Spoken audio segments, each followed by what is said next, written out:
Well, I said last week that I was going to talk about the grand presence this week as the next step in our series about the nature of presence. However, I'm going to put that off to a few weeks' time now. And this week I want to talk about the idea of dealing with difficulty, as it seems apt given the situation that we're in. You know, all these spiritual precepts that we talk about here, they're not designed to make happy, shiny people. Their value, the value of the wisdom, is that it helps us to navigate our way in the most difficult times. This wisdom gives us the confidence to know that we can handle whatever the universe throws at us. In her book, Interrupted Life, Etty Hillesum talks about what it was like to be swept into Auschwitz concentration camp, where ultimately she died in 1943. She says, "A camp needs a poet, one who experiences life there as a bard, and is able to sing about it. At night, I lay in the camp on my plank bed, surrounded by women and girls, gently snoring, dreaming aloud, quietly sobbing and tossing and turning. Women and girls who often told me during the day, we don't want to think, we don't want to feel, otherwise we're sure to go out of our minds.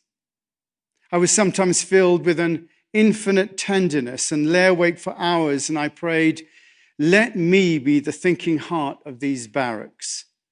And that is what I want to be again, the thinking heart of the whole concentration camp." She writes, "I know that those who hate have good reason to do so. But why should we always have to choose the cheapest and easiest way? It's been brought home forcibly to me how every atom of hatred added to the world makes it an even more inhospitable place." Here is a woman whose wisdom prepared her to face the unimaginable. And that's really the role that wisdom has to play. Wisdom's designed to show us the true reality of the life that we live in and enable us to respond appropriately to any situation. As I said a few weeks back, the holy grail of all of our lives is to have a worldview that works for us in all situations, in all times, and in all ways.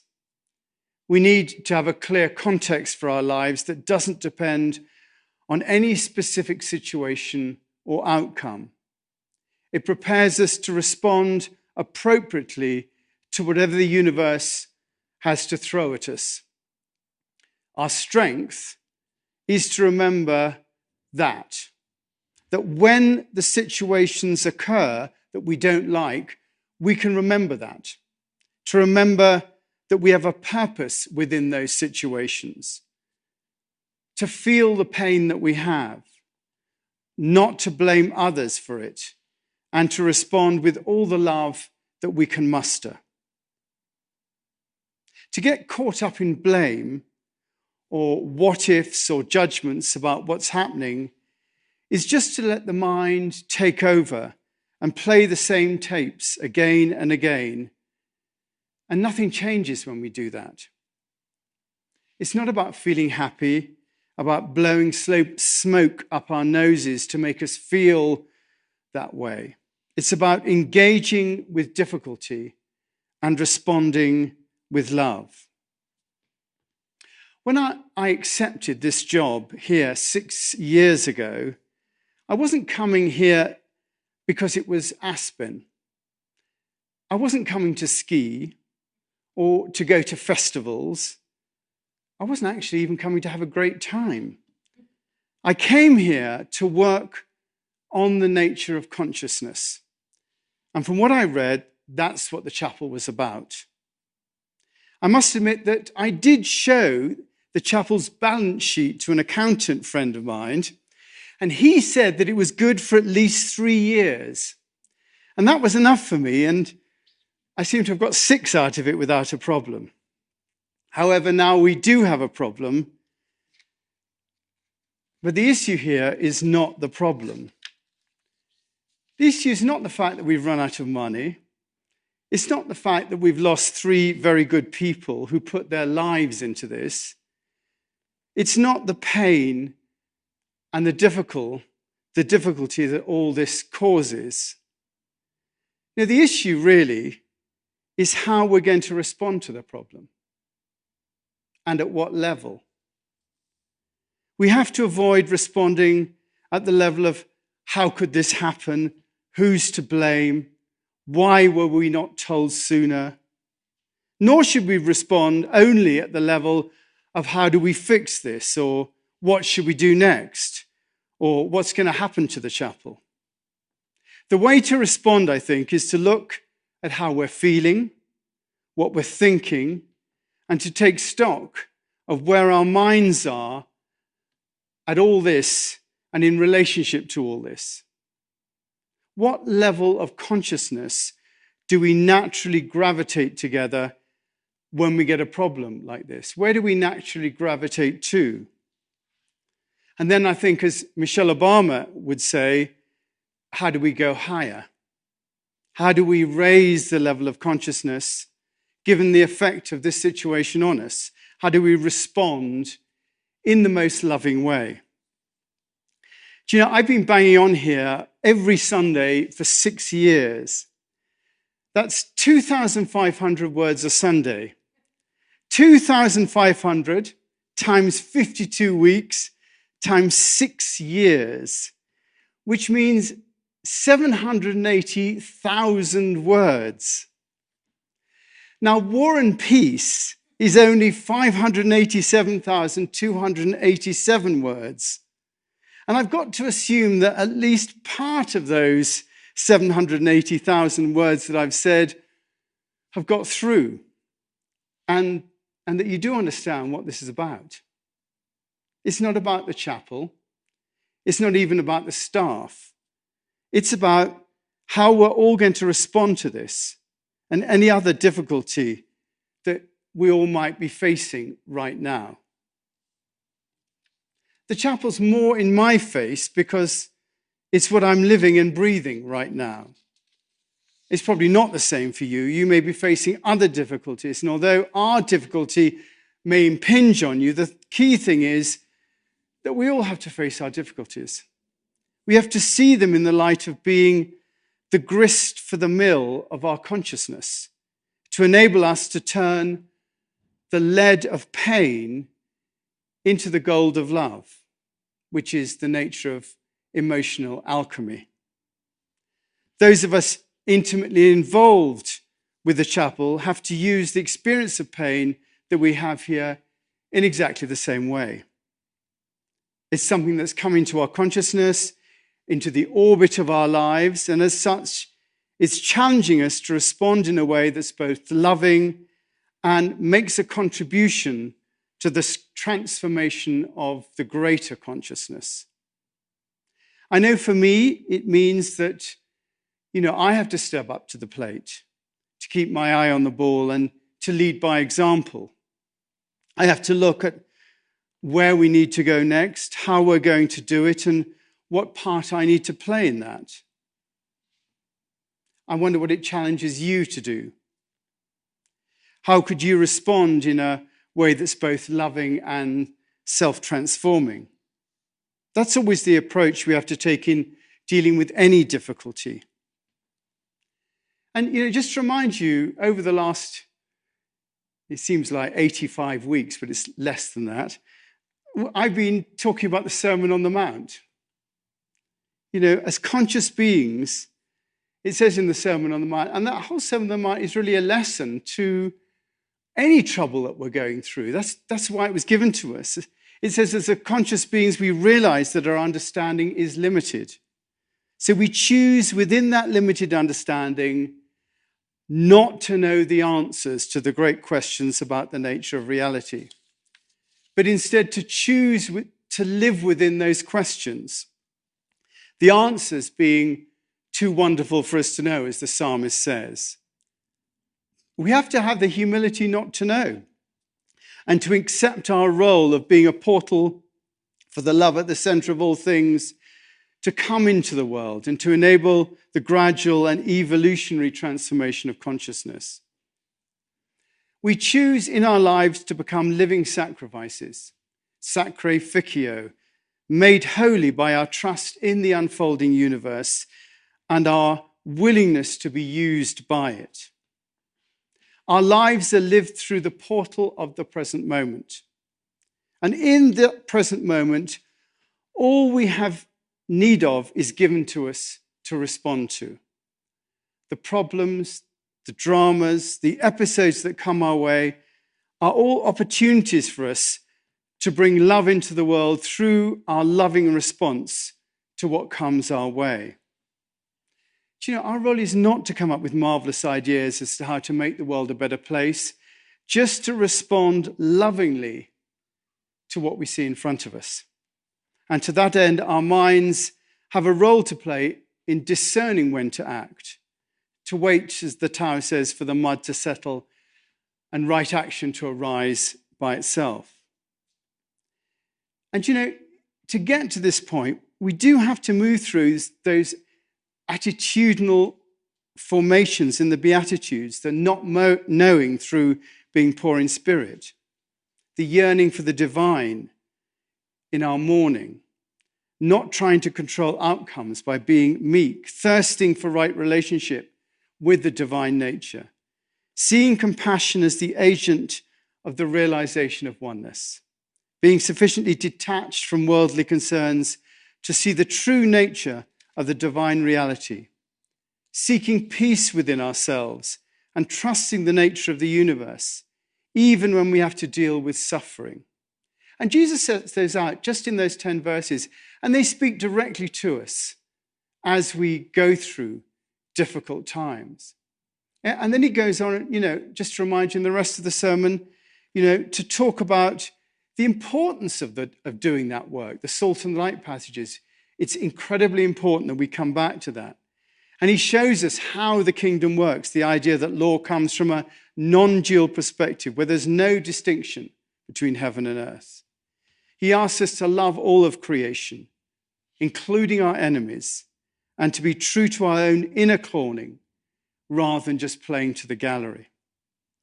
He shows us how to open that portal to the divine when we're in trouble using the Lord's Prayer, and says we absolutely have to be one-focused in the approach. We can't serve, and it's, for us important here, we can't serve both God and money. So through the Sermon on the Mount, Jesus is giving us pointers to what living within the kingdom means, and we have to take that on board in a difficult situation. It's a how-to of living that life filled with love, a philosophy of how to live our lives more skillfully, as I said before. And then he asks us to watch our minds, not judging, asking for help if we need it, and entering the kingdom of heaven through the portal of the present moment. But what we're asked is to take mastery of our own process. That's what we're being asked to do, and not rely on outside masters, but to have trust in our own process and the way that the universe will help us to be a part of the evolution of a greater whole. That's the foundation he gives us. It is specific and defined, and yet it's liberating. And we do have the wisdom within that to deal with anything that comes our way, so we can relax into that peace that passes all understanding. And unless we approach our lives like this, we're really just whistling in the wind. And I'm just really doing spiritual stand-up on a Sunday morning. To respond in the way that Jesus is talking about is to allow ourselves to be moved by the presence of the issues that are in our lives, not to resist them or to throw them to somebody else, but to embrace them and allow the presence of these issues to galvanize and change us for the better. And that's what we do here at the chapel. We'll change for the better. We'll allow this to show us a new way of being, both independently and corporately. And hopefully we'll grow stronger through it. And perhaps you'll help us with that in any way that you can. We all have to have the patience to wait till our mud settles and the water is clear. We have to have the patience to remain unmoving till right action arises by itself. Because the Master does not seek fulfillment. Not seeking, not expecting, she's present and can welcome all things. This is about knowing that we all have it within ourselves to know what to do and when to do it. We've spent our lives investing in wisdom, and every day we have a chance to put that wisdom to good use. Today is just another day with another set of experiences that are given to us for the benefit of all. So let's use that wisdom in the best way that we can. And I wonder if we could just maybe even look at where we are at the moment, maybe with our eyes closed. Just notice what thoughts are going on with you at the moment.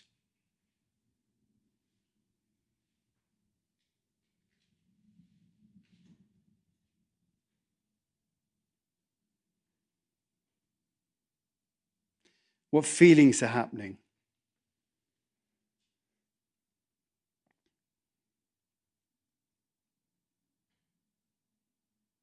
What is it that you're concerned with?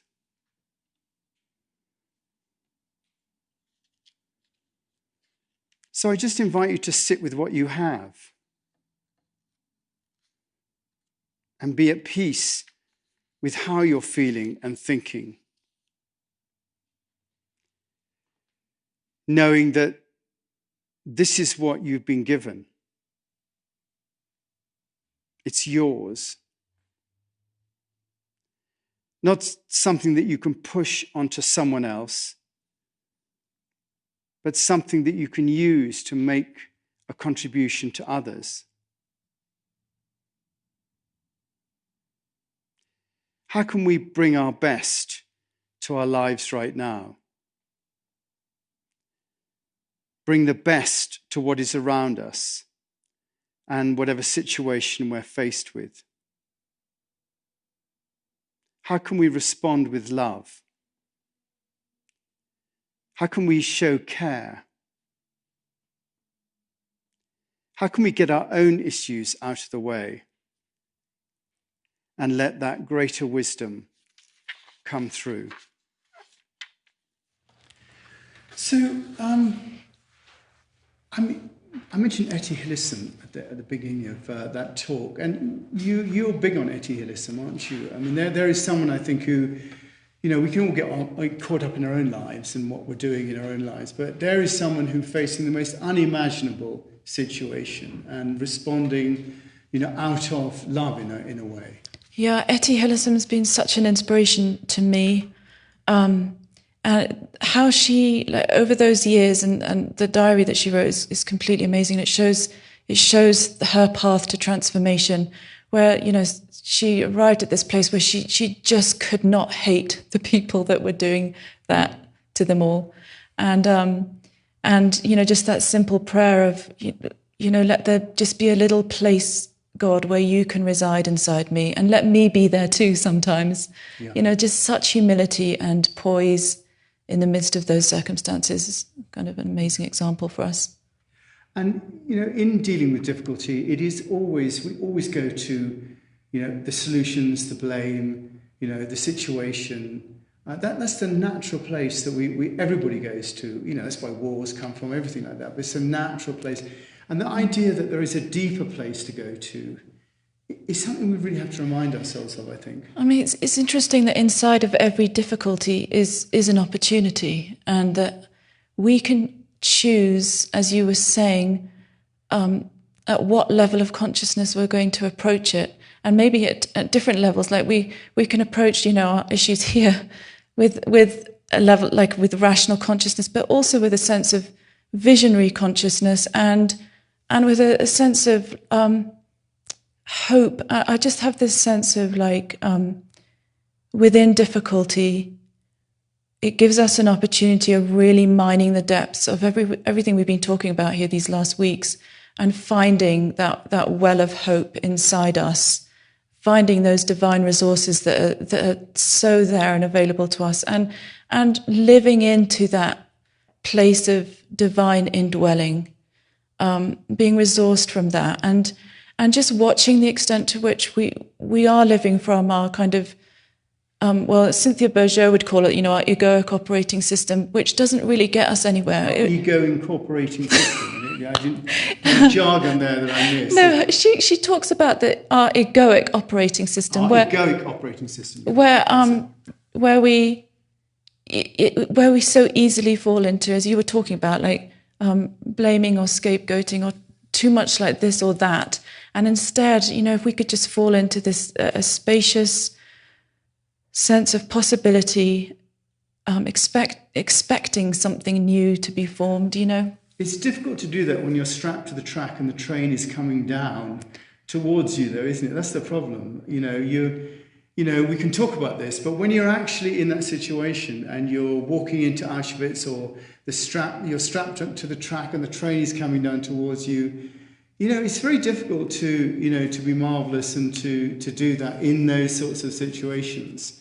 I mean, do you have any thoughts about how one might be able to respond in that way? Well, I just think that as you were saying that hopefully we've all been doing some work on what we've been talking about over our lifetimes, and that there is this point within us that's accessible right in the midst of a disaster. If we were about to be hit, that we can access that point of peace and of trust. I think there's something there that I don't want to sound too rose-tinted glasses, but there is something there that, I mean, I feel it, and I felt it in my life, this sense of being resourced, especially when I most needed it, And I think it's about where your point of commitment is, really. In that, it is such a worn passage.